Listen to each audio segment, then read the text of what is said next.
Solweta. So a little bit less than ideal, but we're going to make some use of technology here and try to get some things done together. In fact, if you haven't already done so, or even if you have already prayed together, and maybe I hope that you did pray together, but even if you didn't, let's take a moment and I'd like to pray with you. In nomine Patris et Filii et Spiritus Sancti. Gracious Father, we thank you so much for, again, the gift of technology and the ability to communicate long distance and to work through times of illness and ways that are still productive. So pray that this would be a productive time, that everyone would learn and grow according to the ways that you would desire. And I pray that this time would be meaningful and a blessing to you as well. We lift this to you in nomine Patris et Filii et Spiritus Sancti. Let's start off, take a quick look at the verse of the week. This Actus undecem vigintisex, Acts 11:26. Et anam totum conversati sunt ibi in ecclesia, et dacuerent turbam multam, id ut cognominarentur primum Antiochiae discipuli. This is a whole year they spent there in the church, and they taught, talking about the disciples, they taught a great crowd or a great multitude, so that at Antioch first, the disciples were named Christians. So that's an important verse in our history. Antioch is the first place where anybody was ever called a Christian. And to be honest, that's actually why I'm a Latin teacher. My Latin teacher in high school made an offhand reference to this verse one day, and it was like I could hear the voice of Jesus saying, hey, you could teach this subject and be a Christian presence in schools. And so that's why I've been a Latin teacher my whole life, is because of Acts 11:26. So an important verse, and we're going to say more about that as the week progresses. Let's take a moment. What we want to do today is I want to take a look at looking at Canvas here. I want to look at the work from yesterday, the lines 1 through 14, page 41 that you were supposed to have worked on, and the the exercises 1 through 4, or numbers 1 through 4, exercise 56, page 45. I want to work through the answers of those, and then I want to work you through something on some subordinate clauses, so something I think is going to help quite a bit. Let me go ahead and get out of the way up front. There's supposed to be an exam tomorrow. Guess what? We're not going to have it. It just doesn't make sense. I'm not there. I'm not going to be at school the rest of the week. But we'll talk about exams another time. So what we're going to do the rest of the period will really be helpful, though, for you going forward. So let's take a look at page 41. Translate lines 1 through 14. So go ahead and have your translation section out.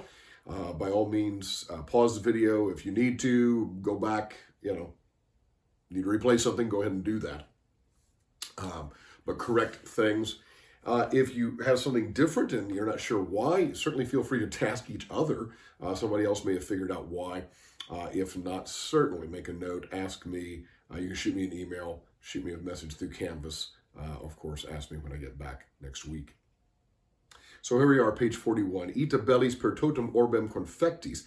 And so, with wars having been finished throughout the whole world, so we have bellis confectis as an ablative absolute.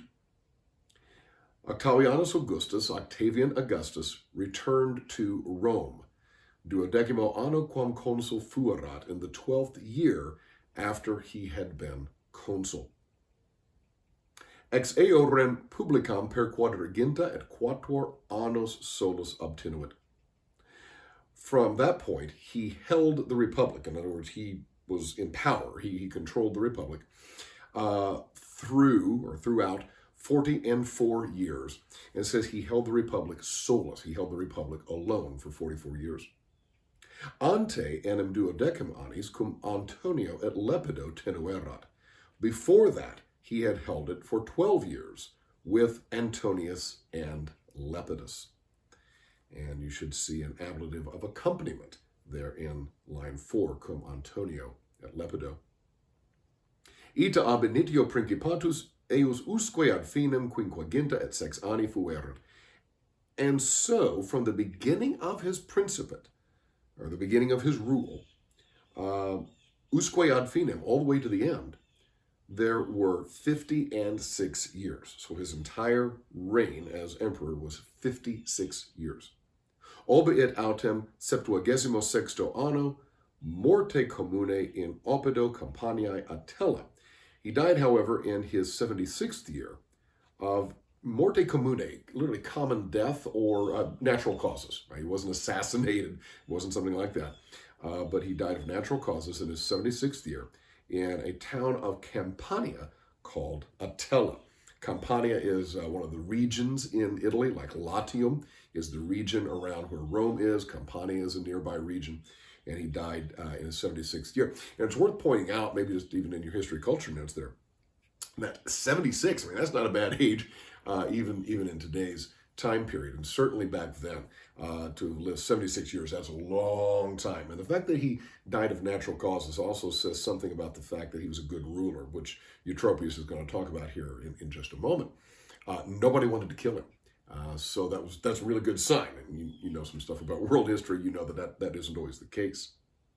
Roma in campo Martius sepultus est. He was buried in Rome in the Campus Martius, or the Field of Mars. This is a big open field where the military troops, the Roman soldiers, would go on military parade.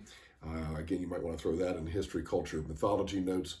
It was also where Romans held their elections. They voted. They had their voting in the Campus Martius, or the Field of Mars. And so that's where he was buried. It says in line 8, Vir qui non immerito ex maxima parte Deo similis est putatus.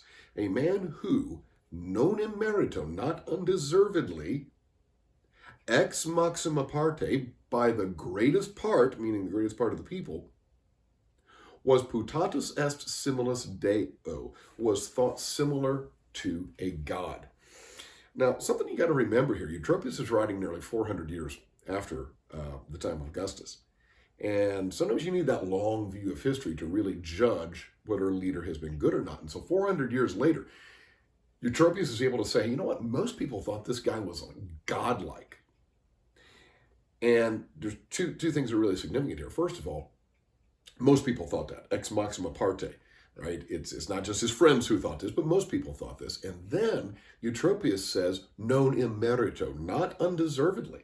So even in Eutropius' perspective, 400 years later, he says, yeah, he deserved that sort of a reputation. And he goes on to explain why.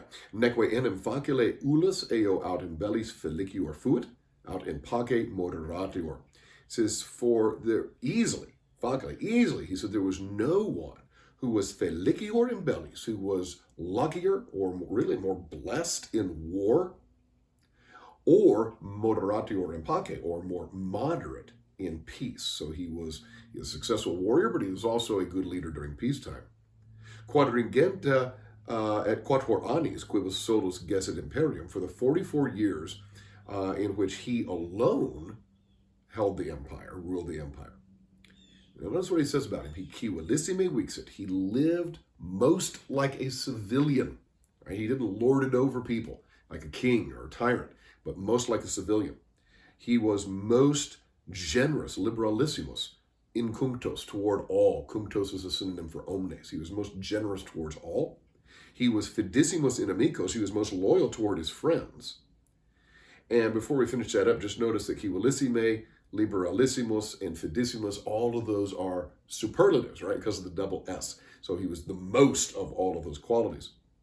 And towards his friends, it says most loyal, quos tantis evexit honoribus, whom he raised up with such great honors. Tantis means such great, with such great honors, ut paene aequaret fastigios suo, that he almost made them equal, made his friends equal, basically to his own rank.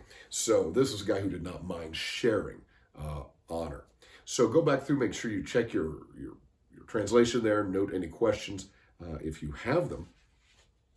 Then let's look over at page 45, numbers 1 through 4, and needed to translate and identify the type of subjunctive clause here. Cum Augustus mortuus esset, senatus eum divum appellavit. We have one of the cum clauses here, and we're going to say something about that in just a moment. Um, in fact, you know what? I'm going to pause on that right now. Let's go ahead and get at your grammar notes. And I want to walk you through some of these subordinate clauses. So get your grammar notes out now. Okay, so our first clause we want to talk about is purpose clause. And I apologize. I know we started a little bit of this before Thanksgiving break, but I thought it'd be good just to go ahead and get everything together in one place. So even if some of this is repeat, just go ahead and put it down again. That way you've got it in a nice, clean, concise place there in your notes. So we start off with the purpose clause. You'll see that it uses the Latin words ut or ne plus the subjunctive. And the translation, so that, whatever, may or might. And again, feel free to pause the video as you need to, as you're taking notes on this. Take an example here, navigavimus ut Romam videremus. There's our ut. Videremus is the imperfect subjunctive there. And an English translation, we sailed so that we might see Rome. Then we have result clause. And result clause uses what I like to call a signal word. Something like ita, tom, tantus, tot, some word like that, plus ut or ut known, plus a subjunctive verb translated indicatively. And then the general translation for the clause is the helping word that. And here's our example sentence. Tam celeriter cucurit ut omnes superaret. There's our signal word tam. We've got ut in there, and superaret, again, is a subjunctive. It's an imperfect subjunctive. And the translation, she ran so quickly that she surpassed everyone. Right? That's the result. She ran so quickly. The result is that she surpassed everyone. Again, don't hesitate to pause or back the video up if you need to as you're taking notes. Then we move into the cum clause or cum clauses. This involves the word cum plus the subjunctive, which is translated indicatively. And then the overall clause could be translated when, because, or although. And I didn't put this in the slide here, but you may want to jot this down. If it's translated when, we call that a circumstantial clause. If it's translated because, we call that a causal clause. And if it's translated although, we call that a concessive clause, concessive, concessive clause. So here's our example, cum Augustus aeque regnaret, omnes eum amaverunt. We've got our cum there, we've got regnaret, which again, I happen to be using imperfect a lot for the subjunctive, but again, it's a subjunctive. And our English translation, because Augustus ruled fairly, everyone loved him. I certainly don't think it's although, right? That wouldn't make any sense. Although Augustus ruled fairly, everyone loved him. That doesn't make any sense. When Augustus ruled fairly, everyone loved him. Maybe, but it seems to probably make better sense as because, okay? So again, you can use any one of those depending on the context. Then we're going to do just two more. We're going to do, the next one is indirect question, which involves a question verb, a question word, and a subjunctive translated indicatively. And there's nothing particularly special about the overall translation of the thing. Let me show you what I mean with an example. Homines rogaverunt cur senatores Caesarem interficerent. All right, we have rogaverunt, the word meaning to ask. That's definitely a question verb. Cur, which is the word for why, so there's our question word. And then our subjunctive verb interficerent. And what would that mean? Well, the people asked why the senators killed Caesar. The people asked why the senators killed Caesar. The direct question would be, why did the senators kill Caesar? Right? But the indirect question, people asked why the senators killed Caesar. And already we've got coming up here, as you can see, the indirect statement, the last one. And the indirect statement involves what we're going to call a mental faculty verb. We'll say something about that in a moment. Plus an accusative subject, kind of different, right? Usually the subject of a Latin sentence is nominative, but here it's accusative, plus an infinitive, and then the translation is that. We take as an example sentence, Eutropius scripsit Caesarem tyrannicae agora. So scripsit is the word it means to write, and that is really a mental faculty verb. You say, well, writing is physical, isn't it? It is, but it really is something that starts off in the brain. Right? It's not a big physical action verb like run or jump or swim or something like that. Caesarem, em, is an accusative, and then agora is an infinitive. So we've got all three pieces. And the translation. Eutropius wrote that Caesar was acting tyrannically. Now we do just want to say one more thing about indirect statements. And this is a chart you're going to want to copy. So certainly you want to pause the video if you need to, but let me just walk you through it. If your mental faculty verb, that main verb of the sentence, is present or future perfect, and notice I capitalized the word or, any one of those would work, then a present infinitive gets translated am, is, are. Perfect infinitive gets translated has, have, past. Future gets translated will. In other words, they get translated pretty much how you would expect them to get translated. If, however, the mental faculty verb is imperfect or pluperfect or perfect or pluperfect, then something changes. And notice that the present, this time, a present infinitive gets translated has, have, or past. A perfect infinitive gets translated had, and a future infinitive gets translated had. Okay? Our future infinitive translated will have. So make sure you copy that. And again, you might want to pause this and then come back when you're done. Okay, so let's take a look now at exercise 56A on page 45 from yesterday. And obviously, there's our cum clause, right? So you got the word cum, mortuus esset is a subjunctive there. And we could try it all three ways. When, because, or although Augustus had died, the Senate called him divine. Well, I don't think it's although he died, and I don't think they just called him divine because he died. I mean, a lot of people die and the Senate doesn't call them gods. So it's probably when he had died, the Senate called him divine, and that would be a circumstantial clause. Number two, Augustus bella, multa bella gesset, Augustus waged many wars, ut esset pax per totum orbem. There's ut, we've got esset as a subjunctive, we've got ourselves a purpose clause. Augustus waged many wars so that peace might be throughout the whole world. Then number three, tantus princeps fuit Augustus, ut Eutropius in breviario suo magnopera eum laudaret. Well, notice that signal word tantus up front. Then we've got the word ut, and at the end we've got laudaret, which is a subjunctive verb. So we've got ourselves a result clause. Augustus was such a great emperor. Tantus means such great or so great. Augustus was such a great emperor that Eutropius praised him greatly in his breviary. That's the name of this little history that he wrote. And number four, omnes sciunt, cor populus Romanos Augustum amaverit. Sure enough, we've got our question word there, cor. We've got amaverit, which is a subjunctive.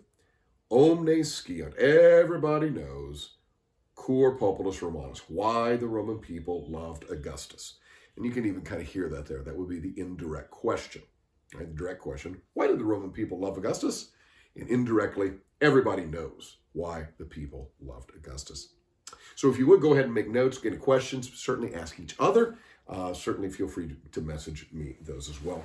Now, something you're going to want to do for tomorrow, okay, And I'm going to pull some screenshots up here for you. Go to our Canvas page, and you're going to want to print something out for tomorrow, okay? So you want to start off and let's see if we can pull this up here. You want to start this off, yeah, and you want to go to the Nota Bene page, okay, and see the big picture. It says links on it, all right? And then you start to scroll down, and you see grammar charts and videos. All right, keep scrolling down just a little bit more, and you will see where it says Latin 2 notebook. I know you're third year Latin, but go ahead and print that out. It's a little long, I know. I think it's like 20 pages. But that's a template. You're going to do something with that tomorrow, and I think it's going to really help you a lot. So again, no exam tomorrow. Folks, have a wonderful day. Certainly looking forward to seeing you soon. Waleta.